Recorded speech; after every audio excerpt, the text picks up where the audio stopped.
Halo Sobat Honda, perkenalkan aku Amanda dari Honda Lampung Raya. Pada video kali ini aku bakal jelasin mengenai safety for everyone. Di mana bukan hanya pengemudi aja yang aman, tapi juga orang-orang yang ada di sekitar kendaraan kita. Nah, kali ini aku bakal bahas safety fitur yang ada pada Honda CR-V. Safety fitur yang pertama adalah walkway auto lock. Fitur ini adalah sebuah penguncian pintu kendaraan secara otomatis ketika pengemudi keluar dari kendaraan dan berjalan lebih dari 1,5 meter dari kendaraan. Benefit dari fitur ini adalah pintu akan terkunci secara otomatis ketika pengemudi keluar dari kendaraan dan menghindari resiko lupa mengunci kendaraan dan hal-hal yang tidak diinginkan. Selanjutnya ada ESS atau Emergency Stop Signal, di mana sistem ini berfungsi untuk bisa memberikan sebuah informasi darurat atau peringatan kepada kendaraan di belakang ketika kita berhenti mendadak pada kecepatan lebih dari 60 km per jam. Benefit dari fitur ini adalah agar pengendara di belakang bisa lebih waspada terhadap apa yang terjadi kepada kendaraan kita berhenti dan menghindari terjadinya kecelakaan yang fatal.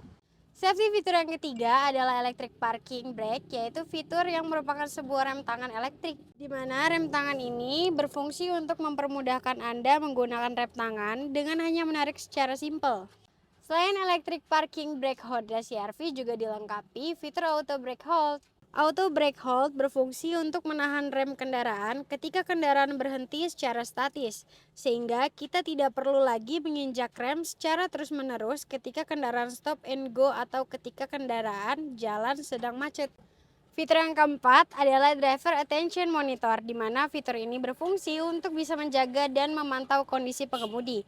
Fitur ini akan berfungsi di atas kecepatan 40 km per jam sampai 180 km per jam dan berkendara sudah lebih dari 30 menit. Benefit dari fitur ini adalah untuk menghindari kondisi pengendara mengantuk atau lelah pada saat mengemudi. Fitur selanjutnya adalah multi-angle rear view camera. Fitur ini berfungsi untuk menampilkan 3 pilihan view ketika kita mundur, yaitu 130 derajat, 180 derajat, serta top view. Benefit dari fitur ini adalah untuk mencegah adanya benturan ketika kendaraan dalam kondisi mundur. Keselamatan ketika berkendara tidak hanya berpatokan pada fitur keselamatan dari sebuah kendaraan, tapi juga dari cara berkendara pengemudi. Oleh karena itu, di sini aku mau ngasih tahu tips apa aja sih potensi bahaya yang terjadi ketika kita menemukan macet di jalanan. Apa saja bahaya yang mungkin kita temui ketika jalanan dalam kondisi macet? Yang pertama adalah potensi terjadinya tabrakan antara kendaraan kita dan kendaraan lain. Yang kedua, ketika kita berpotensi melanggar rambu lalu lintas.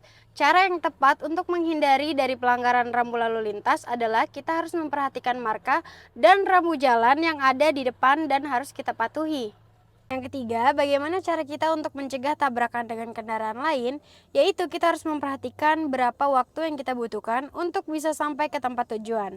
Lalu, jangan lupa untuk memperhatikan blind spot kendaraan dengan menggunakan spion. Tips selanjutnya adalah yang pertama, Anda harus menjaga komunikasi dengan kendaraan lainnya dengan komunikasi menggunakan lampu sen dan juga klakson. Lalu yang kedua, Anda harus menjaga jarak aman dengan kendaraan lain. Dan yang ketiga, Anda harus bisa memprediksi gerakan dari kendaraan lainnya agar Anda bisa lebih waspada dan mampu mengetahui potensi bahaya. Pengemudi harus bisa mengetahui apa saja potensi yang bisa menyebabkan terjadinya kecelakaan. Sekian dari saya, Honda Safety for Everyone.